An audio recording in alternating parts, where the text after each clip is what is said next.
이란 전쟁으로 거시경제와 주식시장의 불확실성이 높아진 가운데 투자자들은 고평가된 성장주에 냉정해졌고 배당을 꾸준하게 인상하는 방어주의 프리미엄을 제공하는 모양새입니다.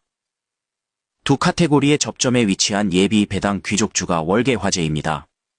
25년 이상 배당을 매년 인상한 종목을 배당 귀족주라고 지칭합니다. 예비 배당 귀족주는 배당을 최소한 15년 연속 인상한 동시에 향후 지속적으로 주주 환원을 확대해 귀족 타이틀을 거머쥘 가능성이 높은 종목들을 포함합니다. 울프 리서치는 보고서를 내고 이들 종목군이 경기 둔화나 침체 가능성이 커질 때 상대적인 안전지대가 될 수 있다고 주장했습니다.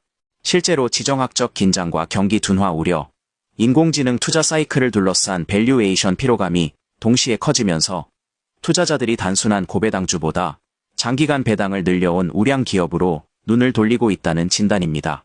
로이터는 올해 미국 배당형 펀드로 자금이 강하게 유입되고 있다고 전했고 CNBC 역시 지정학적 상황과 거시경제 불확실성을 감안할 때 배당주의 투자 매력이 부각된다고 보도했습니다. 이른바 예비 배당 귀족주는 통상 최소 25년 연속 배당 인상을 뜻하는 전통적 배당 귀족주보다는 기준이 낮지만 적어도 15년 이상 배당을 끊기지 않고 늘려온 기업이라는 점에서 이미 여러 경기 사이클을 통과한 현금 창출 기업으로 볼 수 있습니다. 중요한 것은 이들 종목이 단지 과거의 배당 이력만으로 묶인 집단이 아니라는 사실입니다. 울프 리서치가 가려낸 후보군에는 기술주와 산업재, 금융주가 함께 포진해 있어 방어력과 성장성을 동시에 추구할 수 있는 폭이 기존 배당 전략보다 넓다는 평가입니다. 대표적인 종목으로 홈디포가 꼽힙니다. 업체는 북미 주택 리모델링 시장에서 압도적인 오프라인 네트워크와 고객 기반을 보유한 대표 주자입니다. 대규모 공급망을 구축하고 안정적인 외형 성장을 지속하는 가운데 홈디포는 분기 배당을 주당 2.33달러로 1.3% 인상했습니다. 홈디포의 경쟁력은 혁신적인 첨단 기술보다 경기 사이클을 견디는 유통 지배력과 공급망 운영력에서 나옵니다. 집을 새로 짓는 수요가 약할 때도 수리와 리모델링, 유지 보수 수요는 완전히 사라지지 않기 때문에 홈디포는 금리와 주택거래 둔화 속에서도 비교적 예측 가능한 현금 흐름을 창출할 수 있는 구조를 갖췄습니다. 2026년 이후 실적도 폭발적인 성장보다는 완만한 회복에 무게가 실리지만 바로 이 때문에 홈디포가 예비 배당 귀족주 포트폴리오의 중심축에 설 수 있습니다. 텍사스 인스트루먼트는 예비 배당 귀족주 가운데서도 기술력과 배당의 결합이 가장 선명한 사례로 꼽힙니다.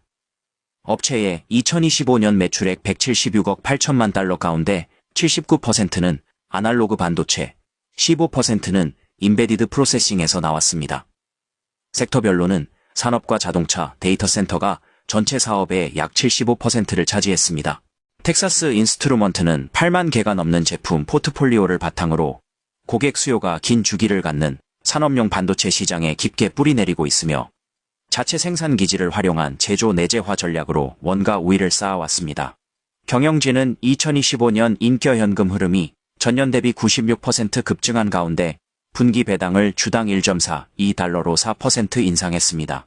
자동차의 전장화, 산업 설비의 자동화, 데이터 센터의 전력 관리 수요 확대는 아날로그 반도체 탑재량을 장기적으로 끌어올리는 구조적 요인이고 텍사스 인스트루먼트는 그 수혜를 가장 안정적으로 흡수할 수 있는 생산 체제와 고객 기반을 이미 갖추고 있다는 평가입니다.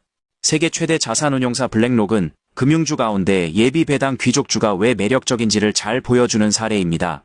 블랙록의 투자 매력은 고정비 레버리지가 강한 플랫폼형 금융 비즈니스에 있습니다.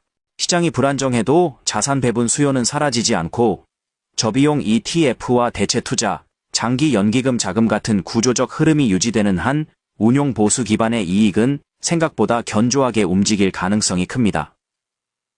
이런 맥락에서 블랙록의 배당 증가는 단순한 주주 환원 이벤트가 아니라 경영진이 현금 흐름과 이익 확장의 지속성을 자신하고 있다는 신호로 읽힙니다. 택배업체 UPS는 예비 배당 귀족주 가운데 가장 전통적인 의미의 인컴 방어주에 해당합니다. 업체는 아마존 관련 저마진 물량을 더 줄이면서 고수익 화물 중심으로 네트워크를 재편하는 움직임입니다. 다만 배당 측면에서는 속도 조절이 뚜렷합니다. 야후 파이낸스에 따르면 UPS의 경영진은 올해 배당을 인상하지 않을 계획이라고 못 박았습니다.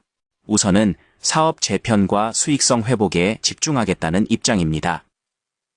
투자자들 측면에서 단기적으로는 아쉬운 대목이지만 다른 한편으로는 무리한 배당 확대보다 현금 흐름의 질을 먼저 복원하는 데 무게를 두고 보수적인 자본 배분 정책을 추진하는 것으로 해석할 수 있습니다.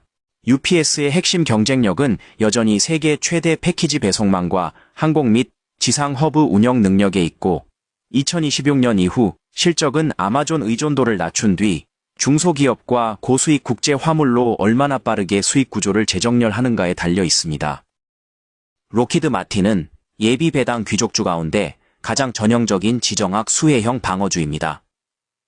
록히드 마틴의 본질은 전투기와 미사일, 방공체계, 우주 관련 플랫폼 등 기술 장벽과 국가안보 장벽이 동시에 높은 사업에 있습니다. 이런 산업에서는 새로운 경쟁자가 빠르게 등장하기 어렵고 한번 확보한 프로그램과 고객 관계가 장기간 이어지는 경우가 많습니다. 때문에 적은 일반 제조업보다 예산 편성과 지정학 변수에 더 민감하게 움직이지만 역설적으로 국제 정세가 불안정할수록 주문과 수주 장호의 안정성이 강화되는 특성을 갖습니다.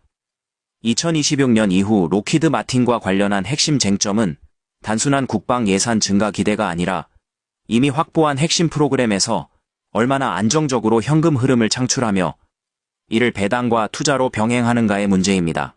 마지막으로 마이크로소프트는 예비 배당 귀족주라는 개념이 왜 지금 새롭게 해석되는지를 상징적으로 보여주는 사례입니다. 업체는 전통적인 의미의 고배당주와 거리가 멀지만 2025년 9월 분기 배당을 주당 0.91달러로 10% 인상했고 2026년 3월에도 같은 수준의 분기 배당을 재확인했습니다. 아울러 2026 회계연도 2분기에 배당과 자사주 매입 형태로 주주에게 127억 달러를 환원했다고 밝혔습니다. 2026년 이후 마이크로소프트의 투자 포인트는 당장 높은 배당보다 AI와 클라우드 사업이 벌어들이는 막대한 현금 흐름이 시간이 갈수록 더 큰 배당과 자사주 매입으로 연결될 수 있다는 데 있습니다.